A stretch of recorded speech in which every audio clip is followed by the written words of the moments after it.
Hello everyone, welcome to our channel. আজিৰ এই ভিডিঅ'টোত আমি ERP সম্পৰ্কে শিকিম। HS সেকেন্ড ইয়াৰৰ IT কিতাপত ERP বিষয়ে দিয়া হৈছে, গতিকে যিসকল মৰমৰ ছাত্ৰ-ছাত্ৰীয়ে HS সেকেন্ড ইয়াৰত পঢ়ি আছে তোমালোকৰ কাৰণে আজিৰ এই বিশেষ ভিডিঅ'টো বনাব গৈ আছো। ইয়াত আমি ERPৰ মৌলিক বিষয়সমূহ শিকিম।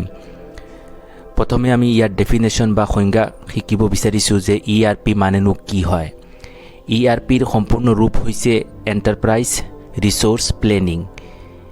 It is a system which is fully integrated business management system covering functional areas of an enterprise like logistics, production, finance, account and human resources.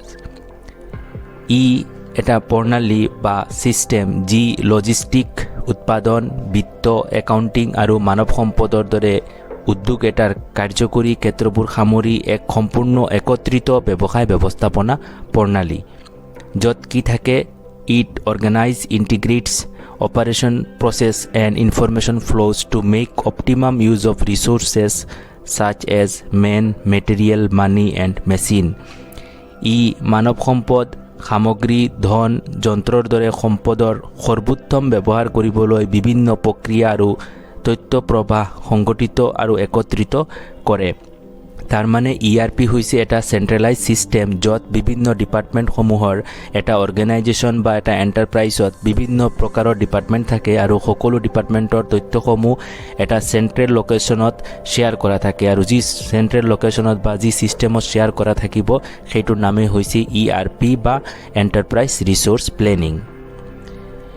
ইয়াত এতিয়া আমি শিকিম যে কি এডভান্টেজ আছে, ERPৰ কি সুবিধা আছে। এক নম্বৰ সুবিধা যে এটা ডাটাবেছ থাকিব, একে জায়গাত ইনফৰমেশ্যনখিনি থাকে, গতিকে ওৱান ডাটাবেছ। 2 নম্বৰ আছে ইণ্টিগ্ৰেট ফাইনেন্সিয়েল ইনফৰমেশ্যন, বিত্ত সংক্ৰান্ত সকলো তথ্য একত্ৰিত কৰা থাকে। ওৱান এপ্লিকেশ্যন, এটা এপ্লিকেশ্যন থাকিব।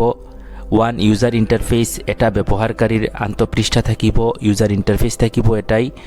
তাৰপিছত আছে standardize and speed up operation process, কাৰ্য প্ৰক্ৰিয়াবোৰৰ মানদণ্ড উন্নত হয় আৰু দ্ৰুত গতিত কামখিনি সমাধান কৰিব পাৰোঁ।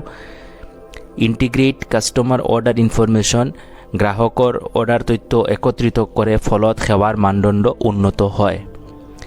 ইয়াৰ পিছত আমি ট্ৰেডিশ্যনেল বিজনেছ প্ৰচেছ বা পুৰণা যি বিজনেছ প্ৰচেছ আছিল সেই সম্পৰ্কে অকণমান শিকিব বিচাৰিছোঁ। কনচেপ্টটো ইয়াত তোমালোকে ভালদৰে পাবা। ধৰি লৈছোঁ এক্সাম্পল হিচাপে এটা অৰ্গেনাইজেশ্যনত বা এটা কোম্পানীৰ সেলছ ডিপাৰ্টমেণ্টত কোনোবা কাষ্টমাৰ গ'লে, কাষ্টমাৰজনে সেলছ ডিপাৰ্টমেণ্টত যেতিয়া যাব, সেলছ ডিপাৰ্টমেণ্টে যদি প্ৰডাক্টখিনি আছে নে নাই তাত ইনফৰমেশ্যন ল'বৰ কাৰণে ইনভেণ্টৰী ডিপাৰ্টমেণ্টত খবৰ কৰিব। ইনভেণ্টৰী ডিপাৰ্টমেণ্টত যদি প্ৰডাক্ট নাথাকে তেতিয়াহ'লে আকৌ ইনভেণ্টৰী ডিপাৰ্টমেণ্টে প্ৰডাকশ্যনত যি ডিপাৰ্টমেণ্ট থাকিব প্ৰডাকশ্যন ডিপাৰ্টমেণ্টক ক'ব যে আমাৰ এই প্ৰডাক্ট নাই, আমাক প্ৰডাক্ট কৰি দিয়ক, মেটেৰিয়েল লাগে। তেতিয়া প্ৰডাকশ্যন ডিপাৰ্টমেণ্টৰ কাৰণে আকৌ পইচাৰ কথা আছে, পইচাৰ কাৰণে ফাইনেন্স ডিপাৰ্টমেণ্টত যাব লাগিব, ফাইনেন্স ডিপাৰ্টমেণ্টক ক'ব লাগিব যে আমাক মেটেৰিয়েল লাগে, পইচা লাগে। তেতিয়া ফাইনেন্স ডিপাৰ্টমেণ্টে আকৌ ছাপ্লাই ডিপাৰ্টমেণ্টক পইচা দিব, ছাপ্লাই ডিপাৰ্টমেণ্টক। যেতিয়া ছাপ্লাই ডিপাৰ্টমেণ্টে পইচাখিনি পাব ফাইনেন্সৰ পৰা, তেতিয়া ছাপ্লাই ডিপাৰ্টমেণ্টে আকৌ মেটেৰিয়েল ছাপ্লাই কৰিব প্ৰডাকশ্যন হাউচত বা প্ৰডাকশ্যন ডিপাৰ্টমেণ্টক। তেতিয়া প্ৰডাকশ্যন ডিপাৰ্টমেণ্টে আকৌ সেই প্ৰডাক্টখিনি সেলছ ডিপাৰ্টমেণ্টত দিব আৰু সেলছ ডিপাৰ্টমেণ্টে যি ৰেভিনিউ ওলাব সেই ৰেভিনিউখিনি ফাইনেন্স ডিপাৰ্টমেণ্টলৈ দিব।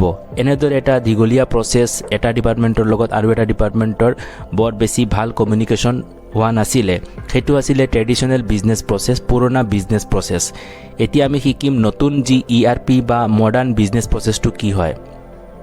বিজনেছ প্ৰচেছ ERPত কেনেদৰে হ'ব। ERPত কি থাকিব, এটা এণ্টাৰপ্ৰাইজ ৰিসোৰ্স প্লেনিং সিস্টেম থাকিব চেন্ট্ৰেল লোকেশ্যনত, য'ত কি থাকিব বিভিন্ন ডিপাৰ্টমেণ্টৰ ইনফৰমেশ্যনখিনি শ্বেয়াৰ হৈ থাকিব। যেনে সেলছৰ ইনফৰমেশ্যনখিনি ERPৰ লগত শ্বেয়াৰ হৈ থাকিব, ইনভেণ্টৰীৰ ইনফৰমেশ্যনো শ্বেয়াৰ হৈ থাকিব, ফাইনেন্সৰ শ্বেয়াৰ হৈ থাকিব, ছাপ্লাই ডিপাৰ্টমেণ্টৰ ইনফৰমেশ্যন ERPৰ লগত শ্বেয়াৰ হৈ থাকে, প্ৰডাকশ্যন ডিপাৰ্টমেণ্টৰো তথ্য ERPৰ লগত শ্বেয়াৰ হৈ থাকিব। এতিয়া যদি কাষ্টমাৰ এজন যদি সেলছ ডিপাৰ্টমেণ্টত আহে তেতিয়াহ'লে সেলছে যিকোনো ডিপাৰ্টমেণ্টৰ লগত অতি সহজে ইনফৰমেশ্যনখিনি শ্বেয়াৰ কৰিব পাৰিব ERPৰ থ্ৰু। তো ইয়াতে এইখিনি সুবিধা যে এটা চেন্ট্ৰেল লোকেশ্যনত ইনফৰমেশ্যনখিনি গোটেইখিনি সব ডিপাৰ্টমেণ্টৰ লগত দৰকাৰী তথ্যসমূহ ইনফৰমেশ্যনখিনি পাই যাব। যিকোনো ডিপাৰ্টমেণ্টে যিকোনো ডিপাৰ্টমেণ্টৰ কথা অতি সহজে গম পায়।